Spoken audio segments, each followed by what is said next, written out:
To the lead, I'm Jake Tapper, live from Capitol Hill, where just minutes ago there was a dramatic scene. The dust is now just settling after shots were fired, very close to where I'm sitting presently. It was chaos as Capitol Hill police sprung into action and took positions around the dome. Tourists and staffers were sent scrambling. People inside the Senate, including our elected leaders and CNN reporters and crew, they were ordered to take shelter as this blared from the loudspeakers.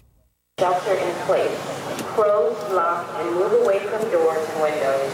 If you are outside of an office building, seek cover away from the area. Additional information will follow. Did you hear that? Just to translate, shelter in place, step away from the doors and windows. If you're outside an office area, please leave the area. More information will be coming out. Not the kind of thing you want to hear when you're inside the House of Representatives or the Senate. The lockdown was thankfully lifted just a short time ago after shots were fired. Police say the suspect is a woman who led police on a car chase, according to authorities. It started apparently near the White House at a barrier about a block away from the White House, to be exact, 15th and Pennsylvania Avenue. It ended in a wreck outside the gates of the U.S. Capitol building. We're also told now that there was a child in the car. One officer was injured, though it's not clear how. It may have been from being hit by a car, not from any other means of injury, not through gunfire. We're told the police believe this is not terrorism related. We're waiting for an update right now from Capitol Police. We'll bring that to you as soon as it begins. Moments ago, police wrapped up a news conference where they gave us a few more details about what went down. CNN's Brian Todd is live with a witness right now, though, and I'd like to go live to him right now. Brian, who is your witness and what did he see? Jake, our witness is Frank Schwing. He's a D.C. resident who saw one of the more dramatic moments of this incident play out just a short distance from where you were. Tell us where you were and what you saw happen. I was on the Capitol on the mall side at the base of the steps. Saw a black sedan coming in at a high rate of speed, followed by about 3 or 4 cruisers. They stopped in the grove of trees at the base of the Capitol. The police came out with their guns drawn, opened the passenger side, tried to get the driver out. At that point, the driver slammed in reverse, slammed into a cruiser, did a 180, took off, and at that point, there were about half a dozen or so shots fired. And who do you believe fired those shots from what you saw? I suspect they were probably small arms from the police. And then what happened right after that? Did the others give chase, and did they just scramble? At that point, yeah, we could hear a number of cars coming in. The police up on the hill had us get down. They were trying to evacuate us into a safe place. They had their guns drawn, though, as well. It was pretty chaotic all over. I was just going to say, describe the overall scene with witnesses around and police and helicopters. Were people running, panicking? What was going on? People were fairly orderly. A lot of tourists, a lot of foreign tourists, probably their first time here. And so it wasn't really certain what we were supposed to be doing. The police had us down. Then they were trying to move us into what I feel was probably out of the line of fire. You may have been too far away to see this. We're told there may have been a child in the suspect's car. Did you see anything like that? Could you get a good glimpse in there? No, I couldn't see anything in the car. All right, Frank, thanks very much. There you have it, Jake. One witness who saw a pretty dramatic part of this play out just a block or two away from here. That would have been on the west side of the Capitol, just a little bit south of where we are now, Jake. Brian Todd, thank you so much. But I want to go now to our own Deb Fayrick with the very latest details on what may have happened in this car chase. Deb, first of all, is there any indication that the suspect, the woman who was shot, who led police through this chase from the White House to Capitol Hill, is there any indication that we have right now that she had a gun, or do we believe, as of the information we have right now, that the shots were only fired by law enforcement? Well, what we're hearing, Jake, is that, in fact, all the shots came from law enforcement, the officers who were chasing the car. We're also now learning, Jake, that there may have been another grown-up in the vehicle along with the woman and the child. All of that developing right now as we speak. We do know this started at about 2:18 this afternoon. By 2:24, the whole thing was over. But the black car pulled up to a checkpoint about 300 yards away from the White House. Words were exchanged, and then the black car took off, followed by other police cars. The driver was acting erratically, would not stop, just was blowing through red lights, and so the police cars pursued the car. That's when this black vehicle, as you see right there, hit another police car. We are told that the officer who was in that car had to be extricated, the car that you see there, using the jaws of life. We're learning that now. That police officer was medevaced out of that area, helicoptered out of the area, I should say. But again, we're learning that there was a woman, possibly another adult, in the car, but there was also a child as well. They gave chase because they just didn't know what the intent was of those who were in that vehicle at the time, Jake. All right, Deb Fayrick, thank you so much. I want to now bring in CNN Chief Congressional Correspondent Dana Bash. She was about to interview a senator, and she was inside a Senate office building. In fact, specifically, it was Senate Majority Leader Harry Reid when all of this went down. Dana, what are you hearing? What's the latest? Well, it's certainly a different feel now than it was a half an hour ago in this building. And by this building, I mean the United States Capitol. That's where we are. That's where we were. Actually, you're right, in the office of the Senate Majority Leader, about to do an interview, which will bring some of that to you later in the hour. But we were sitting in part of his suite, and we heard the loudspeaker, the big buzz go off, which is part of the alert system in the Capitol. And then we heard somebody from, I guess, the Sergeant-at-Arms office, whomever gives those announcements, telling everybody that that shots were fired and that everybody in the Capitol should be in shelter-in-place mode, meaning lockdown. So we were basically in his office inside the Capitol, which faces the west front of the Capitol, waiting and trying to figure out what was going on, trying to get updates as everybody else was. So it certainly was not your typical day inside the office of the Senate Majority Leader. But I have to tell you, despite knowing that feeling when you don't really have a sense of what's going to happen, it was very calm. And the Capitol does have sort of a formula for this, and they followed it pretty well. And everybody got their alerts on their BlackBerries from the Senate Sergeant-at-Arms office, telling them what to do, why they're doing it, and how long they think it could last. All right, Dana Bash, we'll come back to you later in the hour. I'm joined now here at our site outside the Capitol by Congressman Matt Cartwright. He was on the Hill. He heard the shots ring out. Congressman, what happened from your vantage point? Where were you and where did you go? Sure. Jake, what we had done, we had just finished in the House the first series of votes. It was something after 2 o'clock. Outside the Speaker's lobby, there is a balcony. It is on the south side of the Capitol, faces south. I was having a quiet chat, as many members of Congress do, with Jerry Connolly, congressman from Northern Virginia, having a quiet chat, sitting on the balcony outside, and we heard in quick succession, it sounded like 7 or 8 shots, all in less than a second.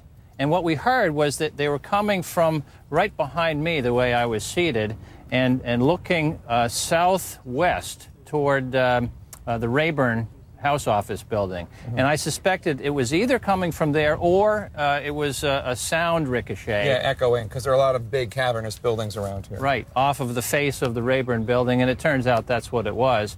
But what struck me was we had probably in the space of 30 seconds, 15 or 20 Capitol policemen running toward the Rayburn building, running toward the danger. And what really comes home to me is that these are all people who are working without pay right now.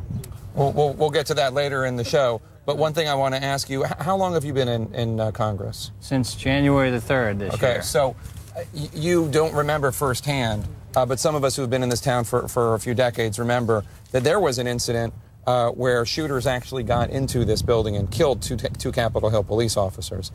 So for Capitol Hill policemen that you're talking about right now, this is not an existential danger. They know people who were killed on the job. Where did you go? Did police tell you to go into your office building, into the room? Did they tell you to go away from windows and doors? What came next? Well, obviously, Congressman Connolly and I got up. We went right to the edge of the balcony, and we looked toward Rayburn, again, which is southwest from where our position was. And then a Capitol policeman with a machine gun looked up at us and shouted for us to get inside the building because the House was going to be in lockdown. And then where did you go? You just went into an interior part of the building? Which is the Speaker's lobby. There's a little library off the Speaker's lobby, and Congressman Connolly and I went in there. And probably within 3 or 4 minutes, a higher-up officer in the Capitol Police informed us that the suspect was in custody. All right, Congressman Matt Cartwright, thank you so much. We appreciate your coming in, and we're glad that you and most people who are around to hear this are safe. Thank you so much. Thank you. I want to go now to CNN's Evan Perez with more on the events that just unfolded on Capitol Hill. Evan, what are you hearing about the investigation? We know the FBI is on the scene along with Metropolitan Police Department officers from Washington, D.C. What do you know? Well, Jake, when the scene, when this scene first unfolded, the FBI thought that they were responding to shots fired near the Capitol, near Garfield Circle, which is on the west side, near the Senate side of the Capitol. It now appears that they think the situation is going to be handled by the Metropolitan Police. It basically looks like a car chase that went really bad. You know this area very well. It's not a place where you run away from the cops and get away from. There's very heavy police presence in this area. And it appears that none of the shots were fired by any suspect. It appears at this time that the only shots were fired were those by the police, who were trying to stop this car and trying to figure out what was making this driver drive so erratically and trying to get away from them. Given the recent situation at the Navy Yard, obviously police are in heightened alert, and given the furloughs and so on, I'm sure these are all things that played into the situation today. But the FBI, it looks like, is going to pull out, and this is going to be a local police investigation, Jake. Evan, I was talking to a source earlier who was describing when the car hit the bollard or the barrier right near the White House, and this is a barrier that goes up and it goes down so that cars, when the presidential limousine drives through, it's able to, but most of the time it's up as a barrier. And this source used the term hit, but he didn't use the term ram. What do we know exactly about when this car came into contact? Was it definitely trying to get through the White House, or was it just somebody driving poorly, erratically, in a way that alarmed officers? Right, and that's actually not clear right now. I think that the language that the police are now using, initially there was a fear that someone was trying to get into the complex there near the White House. Obviously, you know, those bollards are there, and it's some distance away from getting to the White House. You can't really get to it very quickly.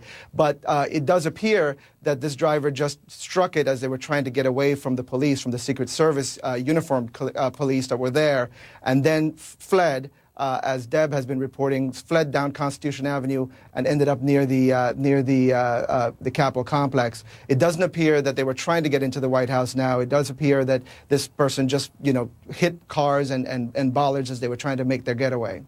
All right, Evan Perez, we'll come back to you later in the show. Thank you so much. We're learning new information now that 2 people from Capitol Hill were taken to the hospital. One is a U.S. Capitol Police officer. We're also waiting on another Capitol Police press conference. That's expected any minute. When that happens, we will bring it to you live.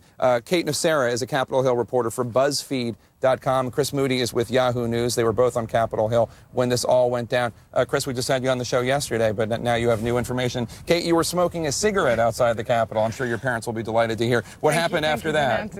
I was smoking a cigarette with a police officer friend of mine who was standing out there, and he heard it come over his radio. I heard a loud noise off the street, and he said, "Kate, you need to get in. You need to get in right now." And pulled me inside. As a gunshot? I did not recognize it immediately as a gunshot. So where were you? We were literally standing right under there, under the carriage entrance, okay. and he pulled me in, and you know they just react so quickly. We were just chilling out there. You know, it was a quiet afternoon, and he just reacted so fast. And you took an amazing photograph. If we can put that up, there it is right there. Tell us what you're looking at right there with that picture. What we're looking at there is there are police officers that usually post outside the Capitol doors with guns, and he had gotten down, and he was just waiting for anything to happen. And I was standing up on the 3rd floor gallery. We were locked in. They were saying to get away from the windows, but I saw that and took that picture, and I had no idea what was going on at that point. No one knew what was happening then. It was are you okay? Pretty scary. Are you still a little? I need a cigarette. You for do sure. need a cigarette. Well, maybe a glass of wine. Yeah. Chris, what about you? Where were you? I just finished an outdoor interview with Congressman Peter King from New York on the corner of Constitution and Capitol, right down the street here. We just finished up. He walked across the street, went inside, and that's when the shots rang out. It was almost instantaneous. Shots and then sirens, which at first the police cars were going down Constitution Avenue that way, and then they closed off the street, and then they turned around and then went back toward this way where the actual shooting occurred and where the crash was. Did you hear the crash or just the gunfire? I heard the gunfire, and it was like a pop, pop, pop.